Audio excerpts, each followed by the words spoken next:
Safety. It's a big thing in the workshop. If you don't feel safe doing something or you just don't feel comfortable, don't do it. You're the only person who can keep you safe. And if you don't do it, no one else can. Welcome back to the shop. I had a number of requests from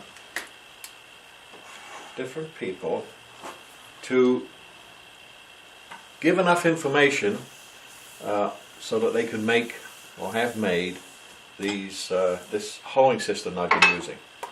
And the first thing is it needs 2 tool rests.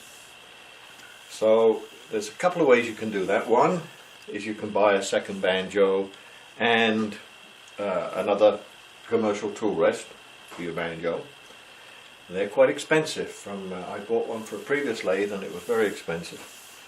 So I decided I would make my banjos, my second system, and I made 2 of them. And I used some 1 inch square cold rolled stock, 16 inches long, and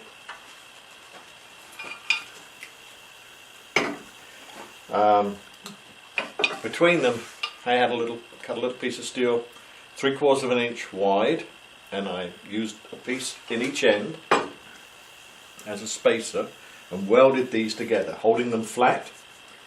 I welded the 2 pieces of 1 inch key stock together, and then I had a piece of round bar that's 2.5 inches diameter by 5 inches long. So that's 2.5 inches diameter, 5 inches long. I drilled a 1 inch hole through it, and I put a couple of 3/8 tapped holes. 3 in fact, I put 3 3/8 tapped holes into it for an Allen bolt so that I could lock the bar in it. And I took a piece of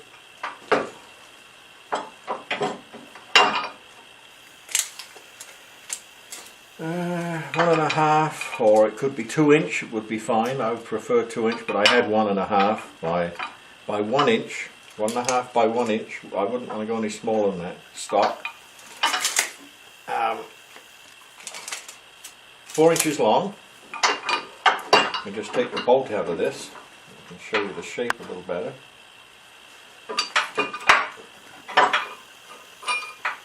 There. And I milled down a little recess each side, about 1/4 of an inch down. It's not important really, but yeah, it's just on 1/4 of an inch. And I milled that the width of the gap in my bed here, so that this would fit underneath the bed, so I can drop it through this way when it's bolted on the banjo, turn it round, and then tighten the bolt up, pull it up, and these will then lock against the ways of the bed.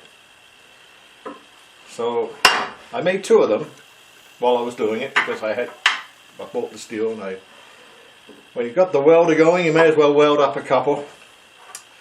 Can never have too many banjos. So if you decide to make them, you can make 1 and use your existing one, or you can make 2. And pretty straightforward. Put a washer on the bolt. I prefer Allen cap heads because you can always use a nice Allen key then to tighten them up. So that's the banjo. Put this back together. Yeah.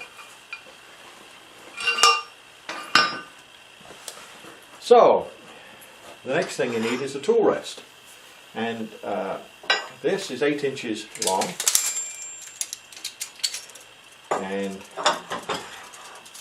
the top of the tool rest is 16 inches long. Wouldn't hurt if it was a little bit longer. And the 8 inch, all this is made for my Powermatic. The Powermatic I have is 10 1/4 inches to the center of the headstock, 10 1/4 inches from the bed. And having an 8 inch arm on this, it's, even when this goes down, as it is now, and it's the bottom end here is resting on the bed, it's low enough for me to use, and of course I can pull it up to where I want. So that's the first thing you'll need. You'll need 2 tool rests. The next thing, and I'm going to advocate this particular configuration now. I've sort of evolved to this and I like it. I have a 3-foot long piece of 1-inch round cold stock. These are 1-inch round cold stock, and this is 1-inch round cold stock. Cold rolled, rather. I should have said cold rolled. It's 1-inch round cold rolled, 1-inch round cold rolled, 3 foot long. And what I've done, I've drilled in the end, I've drilled both ends. What I did, I made a mistake, I drilled both ends 5/8 and put 3, well I put 4, but 3 would be adequate, 1/4 inch set screws, tacked 3/4 inch holes in each end down onto it for holding the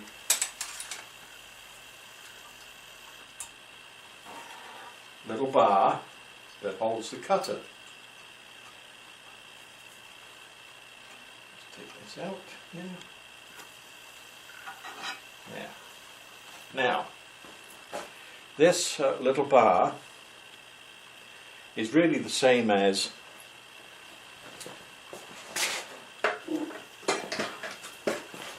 the ends that I had on here, which is, this is 5/8 with a little bend on the end and then milled flat.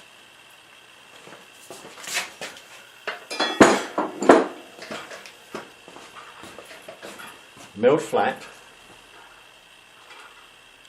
to take the cutter. Now the cutter, the way that I use it, is upside down to everybody else, and there is a good reason why I do it this way. The forces on the bolt are no greater, so it is just as strong. And if you think of this going in a hole, if I had it round the other way and I had the cutter tipped over so the sharp edge is up, it's got to be up above center. So the chances of me rubbing this bottom corner or touching on the bottom of the hole are greater. When I put it round this way, the top of the cutter that does the work is the cutting edge, the flat surface of the cutter bolted against it, is in the center of this little arm. And so if you think of a circle around this, it stands the best chance of clearing and not banging or jamming on the side of the hole. Now this one has a little bend and it's not very long. Fits in here. That's the only one I have at the moment, but what I envisage is having these of varying lengths. I don't know, maybe 4 of them, different lengths. I will make it as it's required. If I find I have a smaller hole and I need to get in there deeper, I'll just make a longer one of these and use in this rig. And the reason I'm going to concentrate on using this rig is because it isn't finished yet. And I'm going to put on it a system with a spring or a laser over here.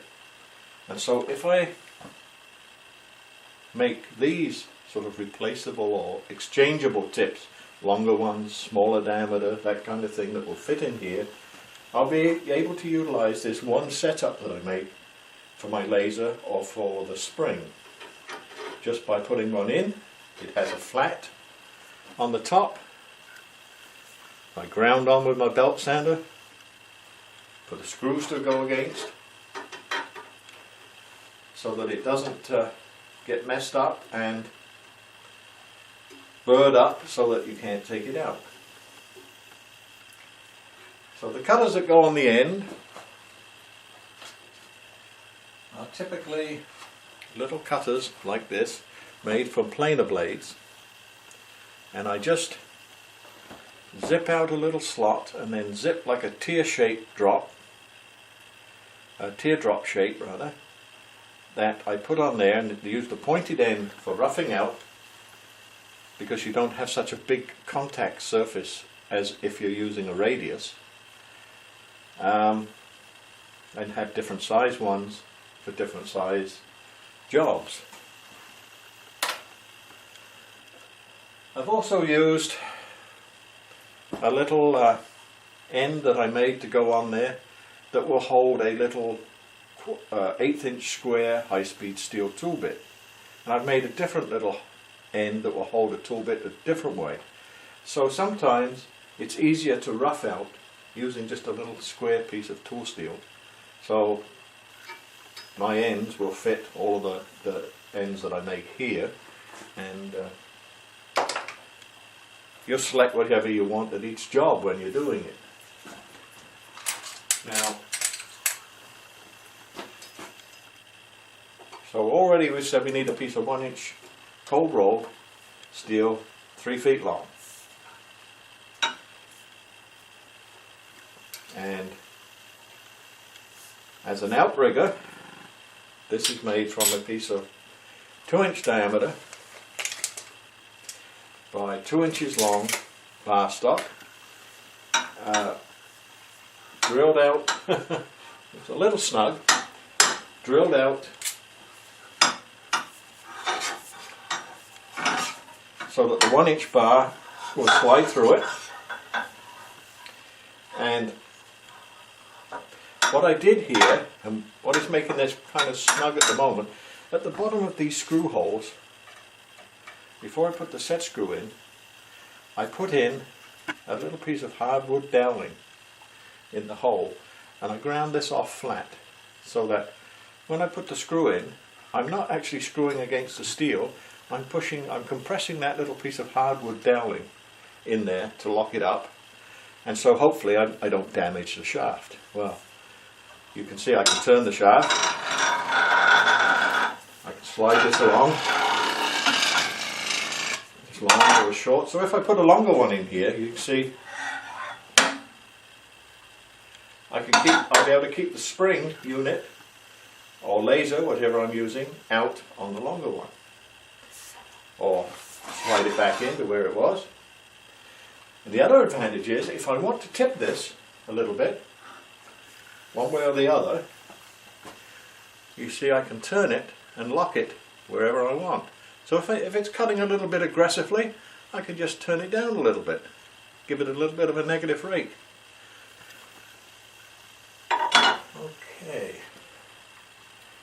So, this piece of 2 inch bar stock is drilled or bored or reamed, whatever, 1 inch. A drilled hole is sufficient. With 2 3/8 tapped holes in it for these set screws. I also drilled a 5/8 hole in it here, but not all the way through. I drilled just until the drill was almost at the bore, so that when I come to weld this on, this piece of 5/8 cold rolled, that is 15.5 inches to the middle of the bend and 7 3/4 inches to the middle of the bend from here.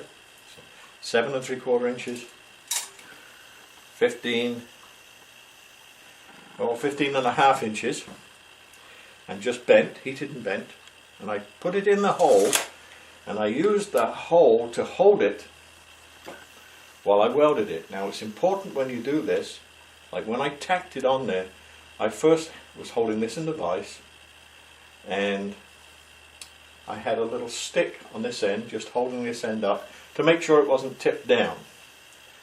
And I made sure that this bar here was parallel with that one by just looking at it by eye. When it's like this, you can look down over it and turn it so to make sure that it's in line with this. Just with your eye, you look along here, make sure it's in line. Then I just tacked it here, then I took it off and finished welding it so that the spatter didn't go over my 1 inch bar.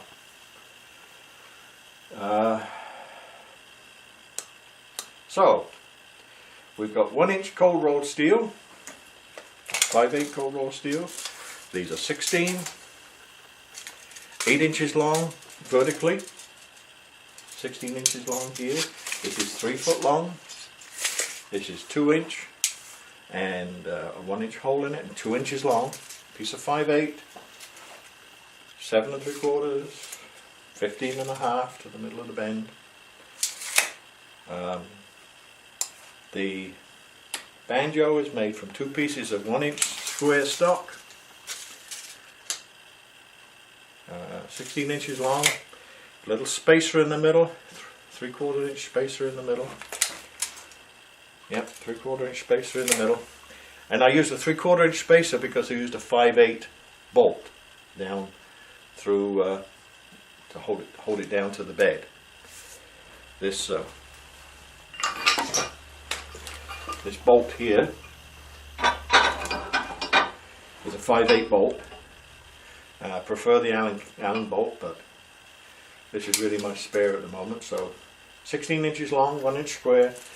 This 2.5 inch piece with a 1 inch bore down through it's 5 inches long. 3 3/8 tapped holes in it to take a bolt to lock your tool post. Little piece of 1.5 by 1 inch by 4 inches milled out to fit the ways on the bed with a 5/8 tapped hole down through it. There, that's all the pieces. Now, hopefully, anyone who knows somebody or is capable of making this, I've given you enough information. If there's anything I've missed, just send me a message. If there's anything I've confused you on, send me a message, a comment, and I'll try and clear it up for everybody. So, I hope that answers the questions. It certainly works well. This is the second little vase that I've done with this one completely, and it's worked beautifully. Absolutely fantastic. And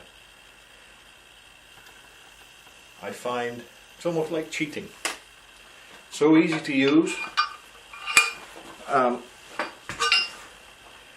notice I am getting some little shiny spots on here, so you'd have to keep those smoothed down with some emery cloth, sandpaper.